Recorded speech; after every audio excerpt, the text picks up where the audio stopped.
Sir India day के बारे में कुछ आप बताइए, इंडिया डे क्या होता है?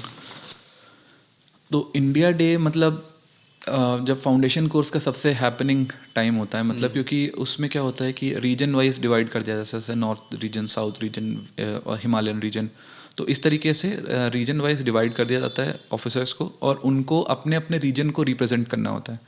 अपने अपने यहाँ का जो भी कल्चर है, जो भी म्यूज़िक है, जो भी आर्ट फॉर्म है, डांस फॉर्म है, पेंट फॉर्म है, इनको आपको अलग अलग तरीके से रिप्रेजेंट करना है। किसी भी तरीके से? हाँ, और इनकी मार्किंग होती है और उसमें जीतना हारना होता है। अच्छा। तो बेसिकली जीतना हारना तो उतना मैटर नहीं करता, मैटर ये करता है कि आप कितने अच्छे से अपनी चीज़ को प्रेजेंट कर पाएँ। प्रेजेंट करना। तो जैसे मैं तो क्योंकि यूपी से ही हूँ, तो हमारा ये जो रीजन था, नॉर्थ का रीजन था, नॉर्थ सेंट्रल रीजन था, तो उसमें फिर हम लोगों ने काफ़ी कुछ किया था। जैसे कि अलग अलग, मतलब जैसे 2.5 से 3 दिन का ये पूरा चलता है, तो उसमें आप अलग अलग दिन पे अलग अलग चीज़ें रिप्रेजेंट कर सकते हो अलग अलग फॉर्म में। जैसे कि मैं एक दिन सूफी सेंट बना था। जी जी। एक दिन जैसे जो बनारस में जो वो होती है, गंगा आरती होती है, उनमें जो पंडित होते हैं वो बना था। ठीक है, तो ये अलग अलग चीज़ें आप रिप्रेजेंट करते हो कल्चर में। फिर एक एक समय में जैसे भागवत गीता का सीन रिप्रेजेंट कर रहे हैं, तो इसी तरीके से साउथ में जैसे कल्चर होता है, तो जैसे हम कांतारा मूवी वगैरह हमने जी देखी है जी ना, तो जी। वो एक्चुअली आपके सामने लाइव वो सारे डांस फॉर्म्स प्रेजेंट करेंगे, भरतनाट्यम जैसे यूपी, और यहाँ से हम कथक जो है कथक। वो प्रेजेंट करेंगे, कोई ना कोई ऑफिसर सीखे होते हैं।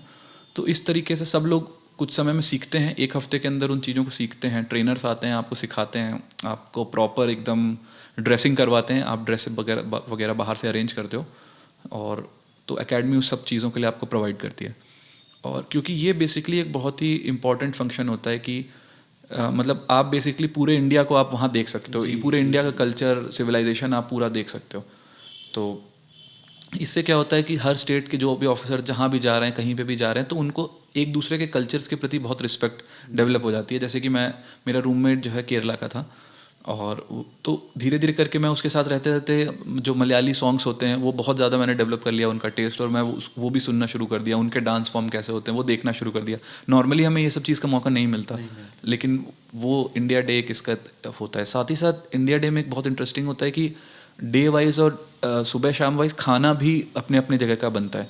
अच्छा। हाँ, तो मतलब जैसे नॉर्थ का, साउथ का, ईस्ट का, वेस्ट का, हिमालयन, तो जो बेस्ट फूड्स होते हैं, तो वो फूड फॉर्म्स भी चेंज होते हैं, वो अलग अलग तरीके से खिलाना पिलाना, और ये सारा काम ऑफिसर्स खुद ही कर रहे होते हैं। खाना चाहे बनवाने से लेके खाना सर्व करने तक हम ही लोग सारा करते हैं। अच्छा। हाँ, तो ये एक बहुत ही अच्छा फॉर्म होता है जहाँ पे फैकल्टी भी आती है, सब लोग आते हैं। तो एक इस एक तरीके भारत से, को हम एक जगह पे देख हाँ, सकते एक हैं। भारत को उन 2-3 दिन में आप पूरे भारत के कल्चर को पूरा अच्छे से आप देख एक पाओगे, जगह पे देख खाना सकते पीना, डांस, म्यूजिक, सब कुछ। हैं। जब आपका फाउंडेशन कोर्स हो जाता है, तो जैसा कि आपने बताया कि फाउंडेशन कोर्स तक वहाँ पर सारे रहते हैं, IPS IAS, तो उसके बाद फिर वहाँ से क्या होता है फाउंडेशन कोर्स के बाद? तो फाउंडेशन कोर्स जैसे करीब 3 महीने का होता है, और ये हमारा फाइनली जाके केवड़िया गुजरात में ख़त्म होता है। उसके अच्छा। पहले आप वडोदरा वगैरह जाते हैं, आपकी अमूल का जैसे प्लांट वगैरह है वहाँ की विज़िट होती है। उसके बाद फिर ONGC, अलग अलग प्लांट्स की अलग अलग विज़िट के बाद आप फाइनली इसको prime minister, honourable prime minister में एड्रेस करते हैं, और वहाँ पे फिर गुजरात में ख़त्म होता है। और उसके बाद कुछ दिन की छुट्टी के बाद फिर सारे जो बाकी सर्विस वाले होते हैं वो अपनी अपनी रिस्पेक्टिव अकेडमीज़ चले जाते हैं। जैसे कि जैसे फॉरेस्ट सर्विस की एकेडमी देहरादून में है, IPS की एकेडमी है हैदराबाद में, हैदराबाद में। और जैसे फॉरेन सर्विस की एकेडमी दिल्ली में है। तो इसी तरह सब सर्विस वाले अपनी अपनी एकेडमीज़ रिस्पेक्टिवली चले जाते हैं। और IAS की जो पेरेंट एकेडमी है वो लबासना ही है, लबास में। तो हम लोग लबासना ही रह जाते हैं। तो मतलब वो एक काफ़ी इमोशनल मोमेंट भी होता है, क्योंकि आप हाँ। 3-4 महीने इतने सारे दोस्तों के साथ रहे हुए होते हो, और बहुत सारे आपके फ्रेंड्स बन गए होते हैं सारी क्रॉस दी सर्विस, लेकिन फिर वो सारे चले जाते हैं। तो ये एक इमोशनल मोमेंट भी होता है, फिर धीरे धीरे करके इंसान एडजस्ट करता है। तो फिर उसके बाद ऐसा होता है कि सिर्फ IAS ऑफिसर्स ही वहाँ पे लबासना में रह जाते हैं। रह जाते हैं। सर इसके बाद हमें आप ये बताइए कि जैसा आपका भारत दर्शन टूर है, तो उसमें आप कहाँ कहाँ दर्शन कराते हैं आपको? तो जैसे कि फाउंडेशन कोर्स के बाद अराउंड 1-1.5 महीने का आपकी क्लासरूम कोर्सेज होते हैं, जहाँ पे सीनियर ऑफिसर्स आपको सिखाते हैं बेसिकली IPC, CRPC, CPC, इस तरीके की सारी चीज़ों के बाद फिर आपका विंटर स्टडी टूर होता है, जिसको कि हम थोड़ा इनफॉर्मली ऐसे भारत दर्शन कह देते हैं, लेकिन उसका जो ऑफिशियल होता है वो विंटर स्टडी टूर कहलाता है। विंटर स्टडी टूर होता है अराउंड 40-45 डेज़ का। तो इसमें जो है आप अलग अलग रूट्स डिवाइड कर दिए जाते हैं, जैसे 18-19 लोग का ग्रुप होता है, और अलग अलग रूट्स पे इनको भेजा जाता है। तो ऐसे ही 10 ग्रुप्स होते हैं, ऑल ओवर इंडिया अलग अलग रूट्स रहते हैं। तो जो मेरा रूट था वो स्टार्ट हुआ था अरुणाचल प्रदेश से। अच्छा, ठीक है, ईस्ट। हाँ, ईस्ट, नॉर्थ ईस्ट से बिल्कुल स्टार्ट हुआ था। और मतलब पहले मैं इसका ये बता देता हूँ कि हर जगह का क्या क्या लर्निंग आप करते हैं, है ना। बेसिकली विंटर स्टडी टूर इसलिए होता है कि आप जो भी चीज़ें किताबों में सीख रहे हो उस चीज़ को प्रैक्टिकल देखी हैं, उनको ग्राउंड पे भी देख के आओ कि किस तरीके से क्या हो रहा है।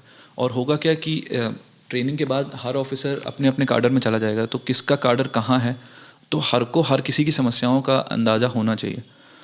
तो जैसे कि मेरा रूट शुरू हुआ था अरुणाचल प्रदेश से। अरुणाचल प्रदेश में हमने स्टार्ट किया था डिब्रूगढ़ से, और उसके बाद हमारे 2 रूट्स में डिवाइड हुआ था। हमारा आर्मी अटैचमेंट हुआ था बेसिकली अरुणाचल में।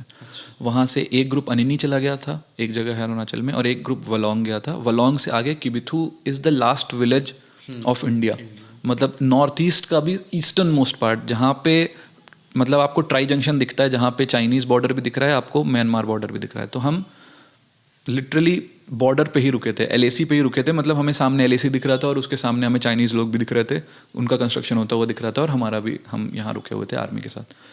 तो उस आर्मी अटैचमेंट के दौरान जैसे आप बहुत सारी चीज़ें सीखते हो कि इंफ्रास्ट्रक्चर कैसा है वहाँ पे, है ना, कि बॉर्डर एरिया में इंफ्रास्ट्रक्चर कैसा है, गवर्नमेंट स्कीम्स बॉर्डर एरिया में किस तरीके से काम कर रही हैं, आर्मी के साथ इंफ्रास्ट्रक्चर से लेके उनके रिसोर्सेज से लेके किस तरीके से क्या इम्प्रूवमेंट हो रहे हैं, आप सीखते हो। फिर एक सोल्जर की जो लाइफ होती है, बिल्कुल।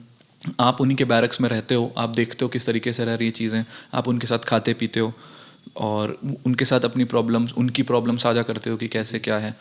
तो ये काफ़ी लर्निंग एक्सपीरियंस होता है। वो आपको लेके जाएंगे, दिखाएंगे उनके बंकर्स वगैरह, उनके आर्म्स, आर्मामेंट्स, आपको बेसिक आर्म ट्रेनिंग भी कराते हैं। तो जैसे हम लोग को बेसिक आर्म्स की पूरी ट्रेनिंग दी गई है। अच्छा। हाँ, कि किस तरीके से आर्म्स की हैंडलिंग करनी है। फिर तो ये एक आर्मी का एक मेजर कंपोनेंट होता है जो कि आप उनसे वहाँ पे सीखते हो। फिर जैसे कि क्या और इम्प्रूवमेंट हो सकता है, और होता क्या है कि आर्मी और सिविल एडमिनिस्ट्रेशन बॉर्डर एरियाज़ में और ऐसे नॉर्मली भी बहुत क्लोज कोऑर्डिनेशन में काम करता है, और बॉर्डर एरियाज़ में तो खास करके, क्योंकि कई सारी गवर्नमेंट स्कीम ऐसी चल रही होती हैं जो कि आप आर्मी के साथ बिना कोऑर्डिनेट करे आप इंप्लीमेंट नहीं कर पाओगे, जैसे बॉर्डर एरिया डेवलपमेंट प्रोग्राम वगैरह हो गया।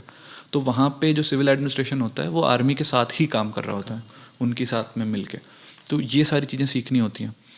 उसके बाद फिर जैसे हम लोग का रूट वापस आके फिर आसाम में हम लोग गुवाहाटी आ गए थे। अच्छा।